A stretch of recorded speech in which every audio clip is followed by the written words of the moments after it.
Grazas a todos e a todas pola vosa presenza e, se me permitides, en nome de En Marea, grazas aos compañeros e compañeiras de Ourense en Común, concelleiros e concelleiras, e tamén a propia Marea, denominada aquí Ourense en Común, polo gran traballo que están a desenvolver e por esta, digamos, que sintonía que estamos traballando no conxunto do país para defender un modelo que ten que ver con políticas sustentables que poñan no centro da actuación, digamos, que a vida das persoas. Neste sentido, o que está a facer En Marea, neste caso, dende o Congreso, é cumplir cos seus mandatos aos que nos temos obrigadas. Cumplimos cos nosos mandatos éticos, salariais, de doazóns e un montón de cousas máis, e tamén cumplimos cos nosos mandatos éticos tamén e que nos debemos á xente e que traballamos a carón dela. Principalmente os nosos actores, como ben sabedes, son xustamente as nosas mareas, pero obviamente tamén a cidadanía. Levamos dende a semana pasada percorrendo o noso país, como hoxe facemos en Ourense, en primeiro lugar para rendir contas do traballo que temos desenvolvido nos pasados 6 meses e, por outra banda, é moi importante tamén para recoller de primeira man as aportacións que nos fagan os compañeros e compañeiras de Ourense en Común, as críticas que nos teñan que facer, as cousas que teñamos que mellorar ou mesmo as iniciativas que aínda non teñamos presentado respecto de elementos centrais, neste caso de Ourense. Hai un apartado fundamental que imos traballar despois desta rolda de prensa, que é xustamente o plantexamento que imos facer para Ourense nos orzamentos estatais. Xa temos presentadas iniciativas e enmendas concretas, cuantificadas, nos orzamentos, no debate orzamentario anterior, pero, aínda que o debate orzamentario está paralizado por mor do non compromiso do PNV ao apoio cos seus 5 representantes aos orzamentos do Estado, certo e verdade é que nos imos facer exactamente igual o noso traballo de recolleita de iniciativas e de enmendas para que, cando se dea o debate orzamentario, podamos levar a nosa proposta, digamos que elaborada. Moi rapidamente, para facer balanzo do traballo que temos desenvolvido, queremos sinalar que En Marea ostenta no Parlamento, nas Cortes Xerais, portavocías moi relevantes de carácter, digamos, que estatal, sinaladamente, pois todo o que ten que ver co mundo do agro, do mar, da alimentación, do medio ambiente, a industria, a xenda digital, un montón de portavocías relevantes que, insisto, son galegos e galegas as que teñen a enorme responsabilidade de leválas adiante. En segundo lugar, é a primeira vez que o noso país está representado en todas e cada unha das comisións, que son moitísimas, temos presenza galega en todas e cada unha delas. Cando digo todas, digo ata no Ministerio de Defensa, é dicir, estamos facendo traballo arreo nesta cuestión. Falo particularmente, por exemplo, do compañeiro Miguel Anxo. E tamén, se me permitides, é a primeira vez que o noso país conta con un debate orzamentario extensísimo, presentamos máis de 300 enmendas no debate anterior, pero tamén nestes tan só 6 meses fixemos un traballo máis que relevante. Por dar datos, temos presentadas perto de 400 iniciativas políticas, somos o Grupo Confederal, o grupo que máis iniciativas presentou, de longo, e, se me permitides, moi particularmente o Grupo de En Marea, en termos porcentuais, o que ten feito maior traballo. Temos presentadas tamén 189 preguntas sobre un montón de cuestións de todo o país. Presentamos 6 leis, pensade que facer, redactar leis, é a tarefa principal que temos acometida, pero é complexo e, os compañeros e compañeiras de En Marea temos elaboradas 6 leis, por tanto, digamos, propostas serias de goberno para o noso país, no caso de gobernar, estarían aplicadas neste mesmo momento. E, como ben sabedes, digamos que éxitos importantes, está aquí a compañeira Alexandra, por fin no pasado pleno fomos quen de sacar adiante a Comisión de Investigación do Sinistro do Albia,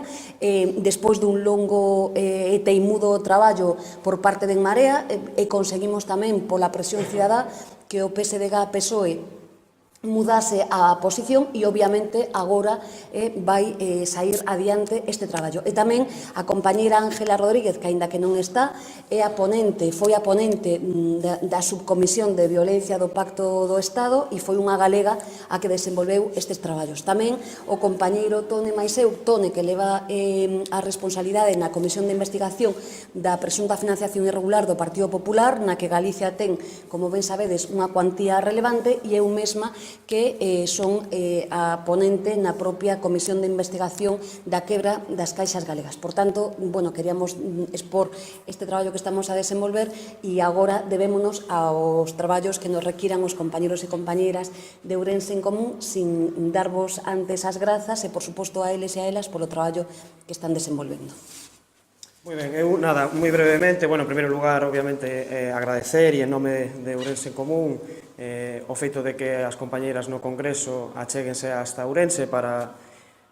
en primeiro lugar, para escoitar as nosas demandas, as demandas de Ourense en Común e vehiculalas de cara ao Congreso. Esencialmente, a mesa de traballo que hoxe imos a iniciar vai a concentrarse, por unha banda, nos orzamentos do Estado. Ourense en Común xa o ano pasado estivo en contacto con En Marea no Congreso para reivindicar dunha vez por todas a apertura do Museo Arqueolóxico Provincial. Como sabedes, no anterior pleno foi aprobada unha modificación puntual do Plan Especial de Protección do Casco Histórico que permitirá desbloquear unha situación, ese desleixo institucional que por 17 anos mantén pechado ese edificio.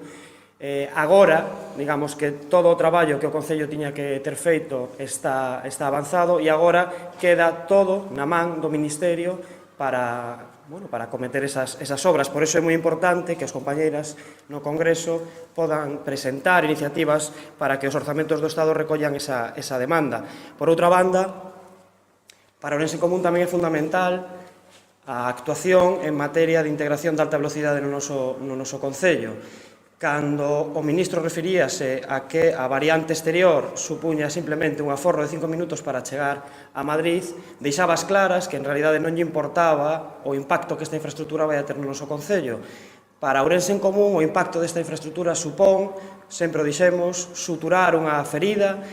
suturar unha fenda que atravesa, que é unha cicatriz que atravesa a nosa cidade, e é necesario esa variante exterior. Por iso non entendemos, como en todo este tempo, non se deron prazos concretos a preguntas concretas das compañeiras de Marea no Congreso para garantir que esa variante exterior vai a ser unha realidade e para garantir que ese corredor quede verdadeiramente liberado e non manteña esa fenda por 100 anos máis. Pero máis aló dos temas que transmitamos dende Ourense en Común para os compañeiros de Marea no Congreso sobre os orzamentos, tamén é moi importante para nós estar en contacto permanente con eles, porque vivimos nun concello onde a información digamos que é moi limitada. Tamén, como sabedes, no último pleno quedou en evidencia que todavía non existe unha prórroga para a reforma da Praza de Abastos. Quedou en evidencia que o Concello de Ourense vai a ter que afrontar, no caso de que a irresponsabilidade do goberno de Jesús Vázquez Abad non consiga esa prórroga, terá que afrontar o Concello terá que afrontar esa obra, digamos, o 100%, que serán casi 6 millóns de euros. Por iso, unha das preguntas que queremos vehicular a través dos compañeiros de Marea no Congreso é precisamente esa: por que non hai prórroga para a Praza de Abastos das Burgas? O alcalde nunca nos deu esa resposta, dixo que a prórroga estaba en riba da mesa, pero nunca tivemos unha resolución en firme. Polo tanto, tentaremos que as nosas compañeras en Madrid den unha resposta que o alcalde non é quen de darnos. E tamén agradecerlles que se acheguen aquí para vehicular todas aquelas propostas que Ourense en Común presenta neste Concello e que quedan nun caixón desastre, e que nunca máis se sabe delas. Entre outras, como sabedes, Ourense en Común presentou unha iniciativa a pleno, que foi aprobada, co apoio de todos os grupos, para introducir, para poder bonificar no imposto sobre bens inmobles a enerxía xeotérmica. A día de hoxe, o marco legislativo só permite que sexan bonificadas aquelas enerxías renovables derivadas do sol. Ourense en Común non é unha cidade, inda que no verán hai moito calor, non é unha cidade que teña moitas horas de sol, pero sí que temos un verdadeiro tesouro baixo os nosos pés que permitiría o desenvolvemento deste tipo de enerxías. Por eso, para nós é tan importante que esa iniciativa sexa plantexada en Madrid. Por eso digo que a mesa de traballo que imos a iniciar agora non se concentrará en exclusiva en presentar iniciativas de cara aos orzamentos, que tamén, senón que intentaremos que todas as reivindicacións que Ourense Común está a levar a pleno sexan transmitidas por os compañeiros de Marea no Congreso en Madrid.